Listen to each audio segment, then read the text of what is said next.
Good evening and welcome to my YouTube channel. Tonight we're going to be discussing base shapers for the Louis Vuitton Speedy. And my test subject this evening is going to be my Speedy 30B monogram. Such a lovely gal. We'll be testing her this evening. So base shapers, why? I am one of those individuals who don't necessarily love the sagging that you can get with Speedy and other non-structured bags. So I started doing some research on base shapers. After I completed my research, I went out to eBay to see what I could find. And basically, there are three different types of base shapers. The very first one is a flexible base shaper. And the one that I purchased off of eBay is called Ace of Base Shapers, the individuals who did it. And it looks like this. It's not see-through, but it is opaque. And as you can tell, it's very flexible. Reminds me of one of those grocery bag bottoms.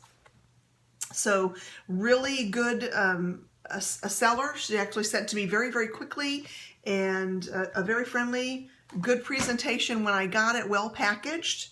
And the thing to note about that is it is opaque, it is flexible. It's said to be the least damaging of all the base shapers, but the limit on that is, I think the website said 5 pounds. So something to keep in mind for our test this evening. We are going to throw a lot of stuff in it. It is going to be kind of hefty in there, so we'll see how they do. The next one is a firm base shaper, but it does have a cover. And so by firm, I mean it's thicker. So if I take both of them and I kind of put them up, you can tell that the flexible one is much thinner and this one is thicker. Now this one is usually comprised of a thick cardboard or acrylic material, and then they just kind of cover them. And it's important that when you're looking at base shapers, you see how these are rounded at the edges. So when you're looking, you definitely do not want one that has the square on them. That's what's causing a lot of the damages that are being, or the Speedies that are being brought back to the Louis Vuitton stores, because they're not, the bags aren't built for that kind of pressure going and being squeezed into the corners of the base of the bags. So there's that. Then there's the next one is the clear acrylic. So the clear acrylic is just a hard acrylic that's cut to fit the interior of the bag. And a plus size to that is that it is clear. You can see the bottom of the bag in case you enjoy looking at the colors of the bag like I do. The downside of that, though, is that it is one of the most damaging to our bags. So even if it has the curved edges here, the acrylic, when it's cut, it has to be kind of polished down. And unfortunately, there's nothing between that acrylic and our bags. So there's no material that's going to protect it. So over time, it tends to erode away at the edges of the bag. And that is the one that they're seeing the most returns on. So for this particular exercise or experiment, I had to say no to that. So for me, the acrylic base shapers are a no because of the damaging effect upon the purses, and I did not get one to test. So as far as the physical experiment, we're going to try the flexible, and then we're going to try the hard one that has the material covering. And sometimes this can come in a soft material, sometimes it's a more vinyl. This feels like a more vinyl material. So with that, here we go. We're going to do a controlled study, and what we're going to do is I'm going to use the same items each time as we place them in, and I'll go over the items when I fill it in for the first one. So here we go. Oh, and by the way, if you haven't had the opportunity to see this one, I'm going to link it. Just in case I haven't said that, I'm going to link it down below so you can take a look. I hope you enjoy it. So here we go. Here we go. Flexible. Opening up the bag. Opening it down in. And here we go. You can still see the color at the base of the bag. Let's start adding our items in. We're going to start with a wallet.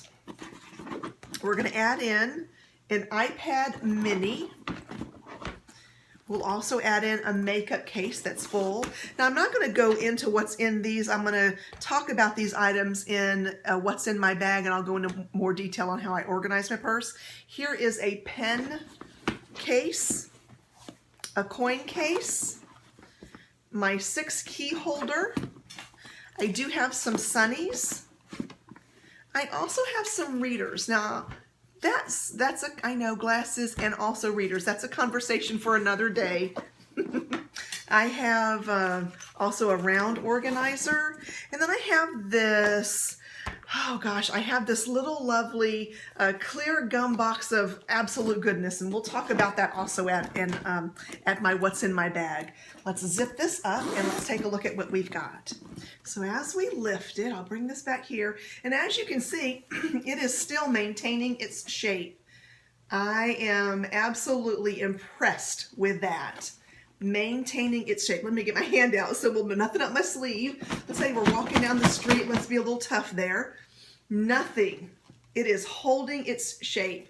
Now what I'm lifting, and I'm not a great gauge, but I would say that what I'm holding is about 4.5, and very possibly 5 pounds. So I think that we might actually be at or close to the limit there. I'm really impressed.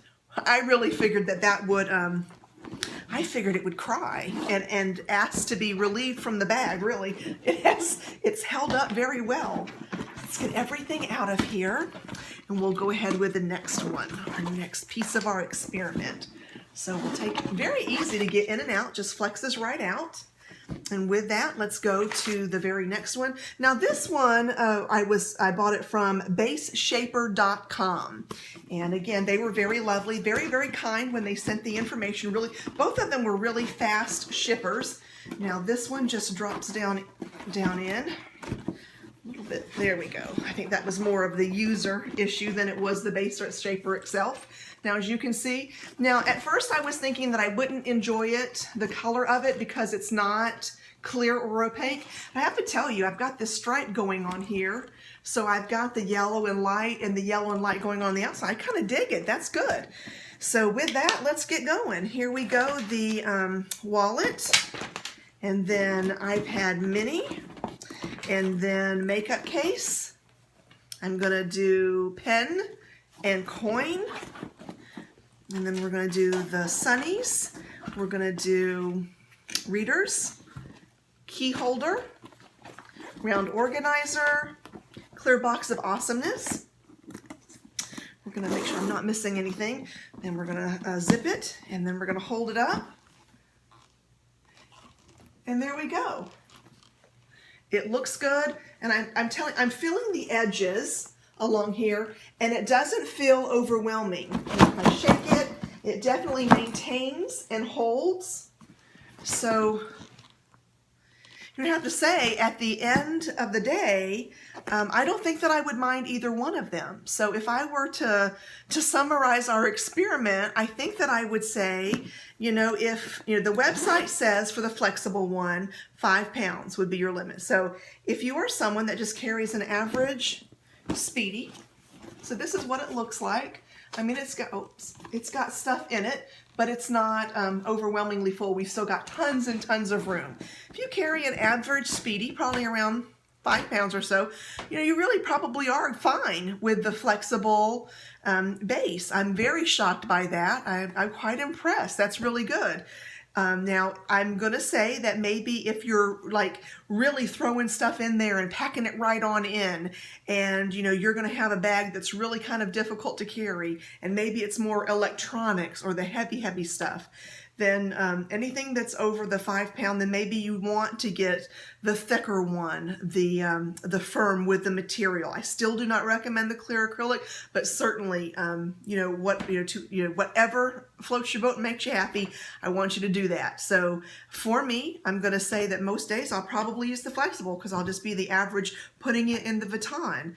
But when I'm carrying my geeky stuff, my gaming stuff, or maybe, the iPad along with maybe a smaller, smaller pieces of equipment, some of my music stuff, I might need to go for the firmer one. I think that I love both of these base shapers, and I'm kind of glad that I got them both. So there you have it. I hope that this was helpful for you. I'm going to go ahead and do the links in the bottom in the description of both sellers and of the unboxing of this bag. I hope that you enjoyed it. I hope that you have a wonderful night. If you did enjoy it, please give me a thumbs up, and don't forget to click subscribe. I hope to talk to you soon. Take care.